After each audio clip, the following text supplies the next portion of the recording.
There was a missionary back in the 40s who was coming back from Africa. Him and his wife had been there for about 40 years.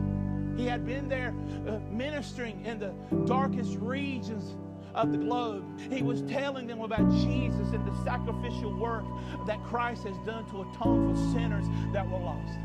And now, beaten and wearied by the missionary field, him and his wife get on a boat and they start heading back to the United States. After laboring his fingers to the bone, serving Jesus. And as they pulled into the port, he starts to look out his porthole and he sees down in the port a ticker tape parade. People were celebrating and clapping, but there were banners everywhere. And it said, "Welcome home, Ambassador." But that's when the demeanor of the face of this missionary changed and tears started to run down his eyes.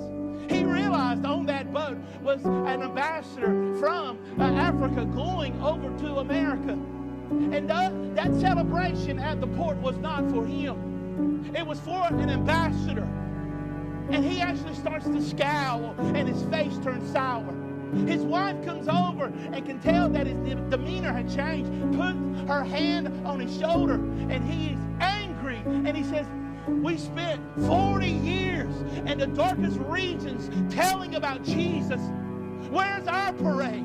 Where's our applause? Where are people lifting us up on their shoulders saying, he's a jolly good fellow? Where are all our appreciation? Where's all that? There's an ambassador here. Where's our crowd?" This old missionary turns around and he goes, sits in the corner. His wife knows her husband and says a quick prayer. And she looks over the masses that are gathered there at the port and she speaks to Jesus quickly. And before she can even turn her head, she hears the sniffles turn into a giggle. She turns her head and looks at the old missionary sitting in the corner with a bright smile on his face as he's wiping the tears from his eyes. She says, "Honey, what's going on?" He looks at his dear bride and says, "Sweetheart, I'm sorry I said those things.